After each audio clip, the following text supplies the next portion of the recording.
Praise the lord. అందరికీ వందనాలు. ఈ వీడియో చూస్తున్న మిమ్మల్ని కూడా దేవుడు దీవించడం గాక. ఈరోజు ఈ వీడియో ద్వారా మనము అపవాది యొక్క పుట్టుక రహస్యం గురించి మనం తెలుసుకుందాం. ప్రతి క్రైస్తవ జీవితంలో అందరికీ కూడా ఒక కామన్ శత్రువు ఒకడు ఉంటాడు. వాడే అపవాది లేదా సాతాను. సో వీడు ఎలా పుట్టుకొచ్చాడు, వీడి పుట్టుక యొక్క రహస్యం ఏంటి, వీడిని ఎవరైనా తయారు చేశారా లేకపోతే వీడే సృష్టించుకున్నాడా అనేటువంటి అనేకమైన విషయాలు మనం ఈ వీడియో ద్వారా మనం తెలుసుకోబోతూ ఉన్నాం. కనుక దయచేసి ఈ వీడియోని ఎక్కడ కూడా మీరు స్కిప్ చేయకుండా చివరి వరకు మీరు చూడవలసిందిగా మీకు తెలియజేస్తూ ఉన్నాను. చివరి వరకు మీరు చూసినట్లయితే అపవాది పుట్టుక యొక్క రహస్యం గురించి మీరు తప్పకుండా కొన్ని విషయాలను తెలుసుకుంటారు. యెహెజ్కేలు గ్రంథము 28వ అధ్యాయము 13-14 వాక్యాలు సార్ చదువుకుందామండి. దేవుని తోటయగు ఏదెనులో నీవుంటివి, మాణిక్యము, గొమ్మెదికము, సూర్యకాంతము, రక్తవర్ణపు రాయి, సులుమణి రాయి, మరకతము, నీలము, పద్మరాగము, మాణిక్యము అను అమూల్య రత్నములతోనూ బంగారంతో నీవు అలంకరింపబడి ఉన్నావు. నీవు నియమింపబడిన దినము పిల్లన గ్రోవులు వాయించేవారు నీకు సిద్ధమైరి. అభిషేకము నిందిన కెరూబువై ఒక ఆశ్రయముగా నీవుంటివి, అందుకే నేను నిన్ను నియమించితిని. దేవుని ప్రతిష్ఠింపబడిన పర్వతం మీద నీవుంటివి, కాలుచున్న రాళ్ల మధ్యను నీవు సంచరించుచు ఉంటివి. సో గమనించండి, ఈ యెహెజ్కేలు గ్రంథము 28వ అధ్యాయము 13-14 వాక్యాలు మనం గమనించినట్లయితే దేవుడు ఇక్కడ ఒక దూతను అభిషేకించి దానిని అలంకరించి ఆయన యొక్క ప్రతిష్ఠింపబడినటువంటి పర్వతం మీద దానిని నియమించినట్టుగా మనం చూస్తూ ఉన్నాం. సో దేవుడు ఒక దూత దాని యొక్క పనిని మెచ్చి, దాని యొక్క విధానం నచ్చి, దాని యొక్క పద్ధతి నచ్చి, దాని యొక్క పరిచర్యని మెచ్చి దేవుడు ఆయన ఉండేటువంటి పర్వతం మీద దానిని అభిషేకించి నియమించినట్లుగా మనం చూస్తూ ఉన్నాం. అయితే 15వ వచనం గమనిస్తే, నీవు నియమింపబడిన దినము మొదలుకొని పాపము నీ యందు కనబడే వరకు ప్రవర్తన విషయంలో నీ యథార్థవంతుడిగా ఉంటివి. గమనించండి, ఇక్కడ 15వ వచనంలో దేవుడు చెప్పేటువంటి మాట, నీవు నియమింపబడిన దినము మొదలుకొని పాపము నీ యందు కనబడే వరకు. సో నియమించబడినప్పుడు ఈ యొక్క దూతలో ఎటువంటి పాపము లేదు. ప్రియమైన దేవుని బిడ్డలారా, దేవుని దూతలలో పాపము ఎంత మాత్రము కూడా ఉండనే ఉండదు. సో అప్పుడు ఆ యొక్క దూతల్లో పాపము లేదు గనకనే దేవుడు ఆ దూతను అభిషేకించి అలంకరించి ఆయన యొక్క పర్వతం మీద కూర్చొని పెట్టాడు. అయితే కొన్ని దినములు గడిచిన తర్వాత దేవుని యొక్క వాక్యం సెలవిస్తూ ఉంది, పాపము నీ యందు కనబడే వరకు ప్రవర్తన విషయంలో యథార్థవంతుడిగా ఉంటివి. అయితే కొన్ని దినాలు గడిచిన తర్వాత ఈ దూతలో దేవుడు పాపమును కనుగొనినట్లుగా మనము చూస్తూ ఉన్నాం. సో మనమందరం అనుకోవచ్చు, దూతల్లోనికి పాపము ఎలాగొస్తుంది? సో ప్రియ దేవుని బిడ్డలారా, పాపం అనేటువంటిది తనంతటా అదే ఎక్కడికి కూడా రానే రాదు.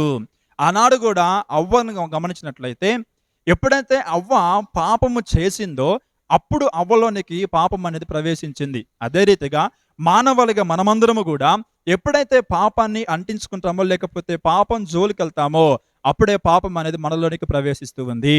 ఇక్కడ దూతను కూడా మనం గమనించినట్లయితే దేవుని యొక్క పర్వతం మీద కొంతకాలం వరకు బాగా పనిచేసి ఆ తర్వాత మరి పాపాన్ని అంటించుకున్నట్లుగా మనము చూస్తూ ఉన్నాం.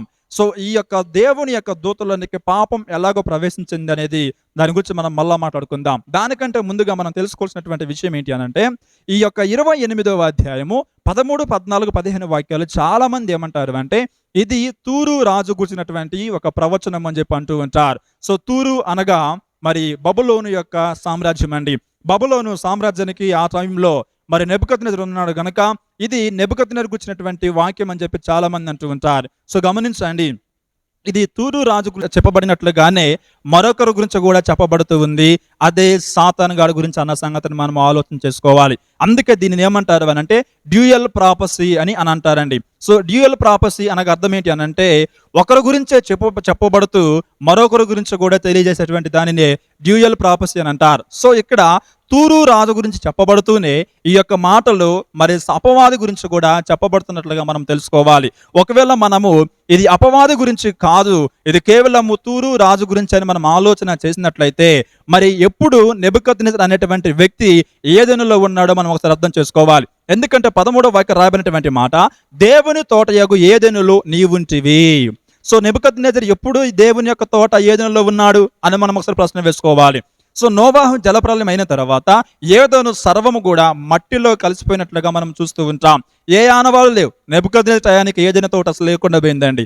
సో అలాగా మనము ఈ యొక్క ప్రవచనము నెబుకద్నెజరు గురించే గాని అయితే మరి ఏదెనులో ఆయన ఎప్పుడున్నట్లు, ఎప్పుడు సంచరించినట్లు, అంత మాత్రమే కాకుండా మరి ఈ యొక్క నెబుకద్నెజరు కెరూబుగా ఎప్పుడు మారెను, అంత మాత్రమే కాకుండా మరి రాళ్ళ మధ్య ఎప్పుడు, ఆయన కాలుతున్న రాళ్ళ మధ్య ఎప్పుడు సంచరించాడు? ఇవన్నీ ప్రశ్నలు మనం వేసుకుంటే ఈ యొక్క ప్రవచనము కేవలము నెబుకద్నెజరు గురించి కాదు గాని అపవాది గురించి అన్న సంగతిని మనము ఆలోచన చేసుకోవాలి. సో ప్రియ దేవుని బిడ్డలారా, సో ఈ విధంగా మనం ఆలోచన చేస్తే దేవుడు అభిషేకించినటువంటి ఒక దూతే పాపాన్ని అంటించుకొని అపవాదిగా మారాడు అన్నటువంటి విషయాన్ని మనం గమనించుకోవాలి. ఇంతకు మనం అనుకోవచ్చు, ఇందులో ఏ పాపం లేదు కదా, ఏ పాపం ఉందని మనం అనుకోవచ్చు అని అంటే, గమనించండి 14వ వచనం మనం గమనిస్తే, దేవునికి ప్రతిష్ఠింపబడినటువంటి పర్వతం మీద నీవుంటివి అని దేవుని యొక్క వాక్యం సెలవిస్తూ ఉంది. సో దేవుని యొక్క పర్వతం మీద దేవుడు దీనిని నియమించినట్లుగా మనం చూస్తూ ఉన్నాం.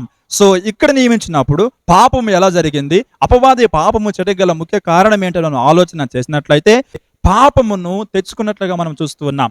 రోమిలకు రాసిన పత్రిక 5వ అధ్యాయం 13వ వచనం, పాపము లోకములో ఉండెను. అంటే ఈ దూత కంటే ముందుగానే పాపం ఉందన్న సంగతిని మనం జ్ఞాపకం చేసుకోవాలి. ఆ పాపమే దీనిలోనికి ఎంటర్ అయిందని కూడా మనకి వాక్యం ద్వారా మనకి తెలియజేస్తూ ఉంది. సో గమనించండి, దేవుని దూతగా ఉన్నటువంటి ఈ కెరూబు పాపాన్ని అంటించుకొని పాపాన్ని కొని తెచ్చుకున్నది. సో ప్రియ దేవుని బిడ్డలారా, ఇప్పుడు మన ప్రశ్న ఏంటి అని అంటే, దేవుని యొక్క దూతలోనికి పాపము ఎలా ప్రవేశించింది? ఇక్కడ మనం ఒక విషయం నేర్చుకోవాలి. ఏంటి అని అంటే, దేవుడు ఆదికాండం 1వ అధ్యాయం 1లో మనం గమనిస్తే, ఆది యందు దేవుడు భూమి ఆకాశములను సృజించును అని రాయబడి ఉంటుందండి. అంటే దేవుడు ఆకాశములను కలుగజేసును. అందులో ఒకటి దేవుని దూతలు ఉండేటువంటి ఆకాశం ఒకటైతే, మరొకటి దేవుని పర్వతం ఉండేటువంటి ఆకాశం ఒకటి. సో దేవుని పర్వతము ఉండేటువంటి ఆకాశంలోనే ఇక్కడున్నటువంటి కెరూబును దేవుడు అధికారిగా నియమించాడు. సో ఎందుకు దేవుని యొక్క పర్వతం అని ఇక్కడ పిలవడం జరిగిందనంటే, ఈ యొక్క ఆకాశంలో అనగా ఈ పర్వతానికి మరొక పేరు కూడా ఏంటంటే, దీనినే సభా పర్వతం అని కూడా పిలుస్తారు. ఎందుకు సభా పర్వతం అని పిలవడం జరిగిందనంటే, దేవుడు తన యొక్క దూతలు అందరితో కూడా కలిసేటువంటి ప్రదేశముగాను ప్రాంతముగాను ఇది పేరుగాంచింది గనుక దీనిని దేవుని పర్వతం అని, అలాగనే సభా పర్వతం అని కూడా పిలవడం మనం చూస్తూ ఉంటాం. సో ఏబు గ్రంథం 1వ అధ్యాయం 6వ వచనం, అలాగనే 2వ అధ్యాయము 1వ వచనం మనం గమనిస్తే, యెహోవా దినము తటస్థించినప్పుడు దేవదూతలన్నీ కూడా ఆయన సన్నిధిలో నిలిచి ఉండెను అనేటువంటి వాక్యాన్ని మనం గమనిస్తూ ఉంటాం. సో ఆ యొక్క స్థలం ఏదనంటే ఈ యొక్క సభా పర్వతం, లేకపోతే ఈ ఆకాశంలోనే దేవుని యొక్క పర్వతం ఉంటుంది. ఆ పర్వతం మీదనే దేవుడు తన దూతలతోటి ఆయన సమావేశం అవుతాడు. ఇక్కడే ఈ కెరూబును దేవుడు ఒక అధికారిగా నియమించినట్లుగా మనము చూస్తూ ఉన్నాం. అయితే వీడిలో ఉన్నటువంటి పాపము ద్వారా ఆ ప్రాంతము నుండి, ఆ పర్వతము నుండి కిందకు పడదోపినట్లుగా మనం చూస్తూ ఉంటాం. యెషయా గ్రంథము 14వ అధ్యాయము 12 నుంచి 14 వరకు మనం చదువుకున్నట్లయితే, నేను దేవుని సభా పర్వతం మీద కూర్చుందును, మహోన్నతునికి సమానముగా నన్ను నేను చేసుకుందునని వాడు గర్వంతోటి ఆ రకంగా ఆలోచిస్తాడు. అలా ఆలోచించాడు కనుకనే ఆ పర్వతం మీద నుంచి, ఆ ఆకాశం నుంచి తోయబడ్డాడు, పాతాళంలోనికి వెళ్ళినట్లుగా మనము యెషయా గ్రంథము 14వ అధ్యాయం 12 నుంచి కొన్ని వాక్యాలు మనం చూస్తూ ఉంటాం. కనుక ప్రియమైన దేవుని బిడ్డలారా, అపవాది యొక్క పుట్టుక రహస్యం ఏంటి అని అంటే, అపవాది ఎవరో కాదు కానీ దేవుని దూతగా ఉన్నటువంటి అపవాదే దేవుని చేత అధికారం పొందుకొని అభిషేకించబడి దేవుని యొక్క పర్వతం మీద నియమించబడినగా ఉండి కొన్ని దినములైన తర్వాత లేక సంవత్సరాలైన తర్వాత తనలోనికి పాపాన్ని తీసుకొచ్చుకొని పెట్టుకునింది. సో ఆ పాపమును బట్టే అపవాదిగా మార్చబడి దేవుని స్థలములో ఉండలేక, నివసించలేక దేవుడు దానిని త్రోసివేశాడు కనుకనే పాతాళంలోనికి వచ్చి పడింది. సో ఇప్పుడు ప్రశ్న ఏంటి అని అంటే, మరి దేవుని యొక్క దూతలోనికి పాపం ఎలా ప్రవేశించింది? సో ప్రియ దేవుని బిడ్డలారా, దేవుని యొక్క దూతలోనికి పాపం ఎలా ప్రవేశించిందో మరొక వీడియోలో మనం చూసుకుందాం. సో ఈ వీడియోలో నేను చెప్పాలనుకున్న విషయం ఏంటి అని అంటే, అపవాది పుట్టుక వెనక ఉన్నటువంటి రహస్యం ఏంటి? ఈ యెహెజ్కేలు గ్రంథం 28వ అధ్యాయము 13 నుంచి 15 వచనాలే మనకి అపవాది పుట్టుక వెనకాల ఉన్నటువంటి రహస్యం గురించి మనకు తెలియజేయబడుతూ ఉంటాయి.